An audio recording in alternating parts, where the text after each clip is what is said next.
Salut camarades, reprenons le chemin de la première croisade, parce qu'il faudrait quand même bien songer à la finir. Mais pas aujourd'hui.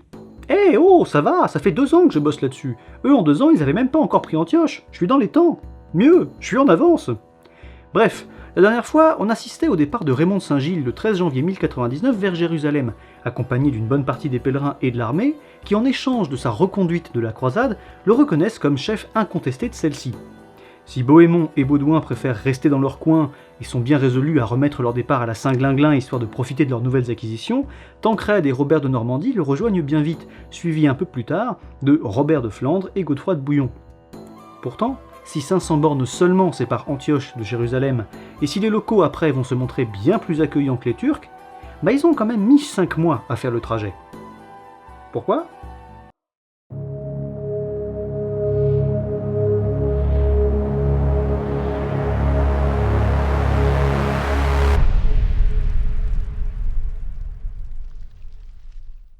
La première étape de Raymond est Cafartab, où le rejoignent Robert de Normandie et Tancrède. A partir de là, leur rapport aux autochtones va considérablement changer. Avant, c'était les territoires turcs, résolument hostiles aux croisés, mais dès lors, on rentre dans des territoires dirigés par des dynasties arabes locales, comme par exemple la Chaïzar, que vous connaissez un peu désormais, ou encore Homs, Tripoli, etc. Et ces dynasties, profitant des guerres incessantes entre les Seldjoukides, les Fatimides, les Byzantins, etc., elles se sont affranchies de leur pouvoir et elles ont assis le leur. Du coup, elles ne voient aucune raison de chercher à entraver l'avancée de la croisade qui se dirige vers Jérusalem, ce qui ne les concerne pas. Pour le moment, mais ça ils sont pas encore bien au courant. Bref, du coup, leur attitude est celle du compromis, de la bonne entente, parfois de l'intrigue, voire carrément de la soumission pure et dure, et ils offrent des guides, de la bouffe, de l'or, des chevaux, même parfois leur vassalité, le tout pourvu qu'on leur foute la paix. Par exemple, à Chaïzar, la seconde étape, l'émir du coin, Sultan ibn Munkid, l'oncle d'Oussama dont on a déjà parlé, sait que sa famille ne tient la citadelle que depuis 1081, date à laquelle elle l'a obtenue des Byzantins. Donc il est assez logique qu'ils se disent que les croisés bossent pour les Byzantins et viennent récupérer la citadelle. Ce qui le fait un peu chier, donc il est rentré très tôt pour parler avec eux, dès qu'ils étaient à Maharat, et quand il les voit arriver sous ses murailles le 16 janvier 1099, il flippe. Alors du coup il menace de ne plus les ravitailler, et ça marche, ils s'en vont.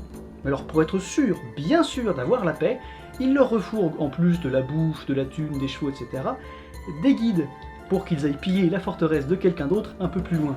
Chacun sa merde. Le karma étant ce qu'il est, ils vont ensuite tomber par mégarde sur un recoin de vallée où ces sujets et d'autres gens du coin ont planqué tout leur bétail. Du coup, les Francs raflent tout et ils reviennent à Chaïzar, Hama, Homs, etc. pour acheter des chevaux et revendre ce bétail à leurs propriétaires, qui ont les boules, mais qui acceptent. Le roseau plie, mais ne cède qu'en cas de pépin. Pour la suite, on se concerte. Certains envisagent d'aller prendre le port de Djibel, puis tous les ports de la côte libanaise, histoire de permettre aux flottes croisées de les suivre et de les ravitailler. Mais d'autres, dont Tancrède, s'y opposent. Ils sont pas assez nombreux pour ça, à peine 1000 chevaliers et 5000 fantassins environ. Donc globalement, cela propose plutôt, vu l'attitude pacifique des émirs locaux, de poursuivre tranquillement jusqu'à la ville sainte, de prendre celle-ci, après quoi les autres villes se rendront d'elles-mêmes. Et c'est ainsi qu'ils vont faire, se dirigeant donc vers Jérusalem, tout en longeant le plus possible la côte, histoire de temps en temps de se faire ravitailler quand les flottes peuvent accoster.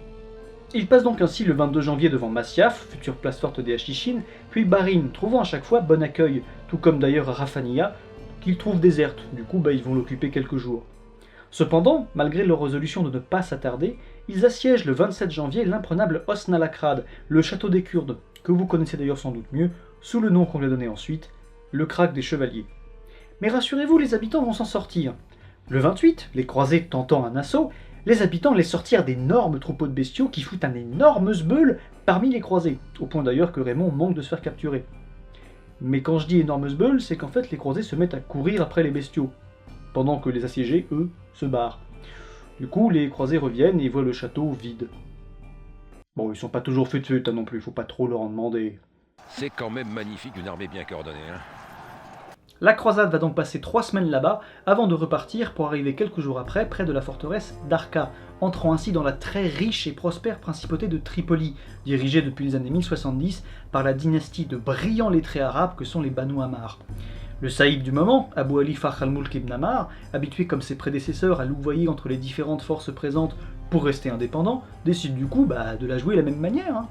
Les Turcs ayant été mis hors jeu par les croisés, il va jouer les croisés contre les Fatimides au sud, qui eux sont en pleine bourre et remontent dangereusement vers ces terres. Du coup, il assure les Francs de sa bonne volonté, leur promet un gros tribut, met leurs étendards provençaux sur ses murailles, il va même jusqu'à recevoir une de leurs ambassades à Tripoli. Mais ça, mon pote, c'est une grosse connerie. Ah bah oui, la ville est tellement riche et magnifique que les croisés, flairant le pognon, décident d'en extorquer encore plus à Ibn Ammar. Et pour ça, Raymond n'hésite pas une seule seconde à détourner la croisade une fois de plus de son but et il se met à assiéger Arca le 14 février, histoire de faire pression sur Ibn Ammar. Pendant ce temps-là, d'autres croisés vont carrément faire des raids alentour, notamment près du port de Tortosa. Alors pour s'en emparer, il y a 2 chevaliers provençaux qui vont user d'une vieille ruse. Ils vont allumer plein de feux dans la campagne environnante, et du coup, les défenseurs voyant ça se disent que toute la croisade est là. Résultat, ils abandonnent la ville, et les croisés s'en emparent le 17 février, sans avoir rien glandé. L'avantage de Tortosa, c'est qu'en plus, ça permet aux flottes croisées qui jusqu'ici galéraient un petit peu à accoster, d'enfin trouver un mouillage sûr pour ravitailler l'armée. Ah, et puis dans la foulée, il y a une autre ville qui se rend, qui s'appelle Marakia, mais que les croisés appellent Maraclé. Ah, ils sont potaches. Hein. On se fend la gueule. Bon, c'est bien beau tout ça, mais comme vous le constatez, une fois de plus, la croisade n'a pas mis longtemps avant de repartir en sucette vitesse grand V, au plus grand dépit des pèlerins évidemment. Mais c'est même encore pire que ça, puisque Raymond il veut pas juste obtenir un gros tribut de la part d'Ibn Ammar. Non, il veut en fait s'arroger toute la riche et magnifique principauté tripolitaine, dont certains disent qu'elle lui rappelle sa Provence natale. Qu'est-ce qu'on ferait pas pour retrouver sa Madeleine de Proust? En tout cas, lui, il a l'air très motivé. Bref, une fois de plus, l'ambition des grands est en train de détourner la croisade de son but. Mais miraculeusement, c'est à ce moment précis qu'arrive Robert de Flandre et surtout le très vertueux Godefroy de Bouillon. Avec lui, son honneur, sa dévotion, son mysticisme, la croisade ne peut qu'être remise dans le droit chemin. Non, je déconne. En fait, il est jaloux de Bohémond, de Raymond et de son petit frère Baudouin. Du coup, il se met à assiéger Djibel le 2 mars pour son propre compte. Voilà. Qui plus est, à Arca, le siège s'enlise, faute d'hommes et de machines de siège, et Raymond ne peut pas abandonner à ce moment-là. Ce serait vachement dangereux de prouver maintenant à Ibn Ammar la faiblesse de ses effectifs, alors même qu'il a tellement fanfaronné avant. La situation semble encore pire qu'à Antioche, parce que non seulement la croisade stagne, mais en plus elle est divisée. Pourtant, la croisade va miraculeusement se réunir, et ce le 9 mars, grâce à une aide pas prévue du tout. Ibn Ammar, se croyant une fois de plus très malin, décide le 9 mars de lancer une rumeur comme quoi le grand calife de Bagdad lui-même vient lever le siège d'Arca. Il espère ainsi que Raymond va lâcher l'affaire. Sauf que Raymond fait pas ça. Raymond, il appelle Godefroy et Robert de Flandre. Comme ça, d'un coup, on a besoin de nous. Il y a du grabuge, alors on appelle les 2 couillons. Tout le monde est mort, boum, on ressort les débiles. On met les glandus à profit. Ouais, en fait, c'est pas loin de ça. Même s'ils peuvent pas vraiment piffer Raymond, ils abandonnent quand même le siège. Bon, en râlant certes comme des putois, mais après en avoir quand même tiré pas mal de pognon et l'allégeance classique. Donc on peut dire que, heureusement, l'entraide prévaut encore sur le profit personnel. Il y a de l'espoir. Ils arrivent donc le 14 mars devant Arca, et là, aucune armée califale en vue, pas un soldat musulman. Du coup, ils sont un petit peu furax et ils sont persuadés que c'est Raymond qui a inventé tout ça juste pour les faire rappliquer. Mais bon, il reste.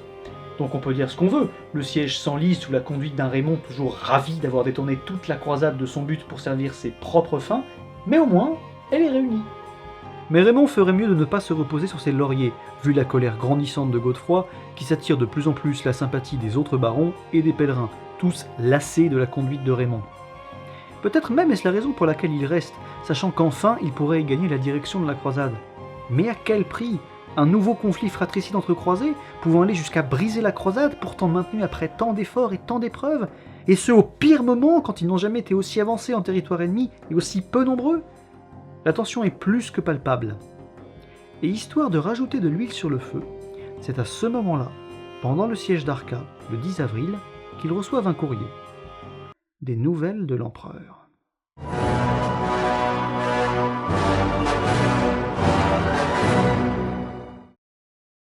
Merci camarades d'avoir regardé cette vidéo jusqu'au bout, j'espère qu'elle vous a plu, j'espère que ça vous fait plaisir de retrouver les extraits vidéo, puisque bon, vous étiez plusieurs à dire « Ah, il n'y a plus d'extraits dans les pirates, etc. t'as arrêté ». Non, c'est juste que dans les pirates, je fais pas d'extraits. c'est tout. Donc bref, j'espère que ça vous a plu, n'hésitez pas à venir en parler dans les commentaires, réseaux sociaux, etc. Un immense merci aux tipeurs, je suis très touché de voir que votre fidélité continue, etc. au fil des mois et des années, même pour certains. Si vous en avez envie et les moyens, vous pouvez aussi me faire un don sur le site Tipeee, du coup. Pour la suite, j'ai donc la deuxième partie de cette vidéo, hein, sur la route de, en gros, Antioche à Jérusalem, que j'essaierai de faire d'ici fin novembre, début décembre, si tout se passe bien, sachant que je vais reprendre un peu le boulot, donc j'aurai un petit peu moins de temps libre, et que la deuxième partie est un petit peu plus conséquente que celle-là. En termes d'écriture, il y a aussi les 2 épisodes sur Henry Morgan qui sont terminés, donc il y a quelques épisodes d'avance. Sur ce, camarades, à bientôt, merci pour votre soutien, n'hésitez pas à cliquer sur la cloche pour ne rien manquer des vidéos à venir, et à bientôt j'espère. Ciao.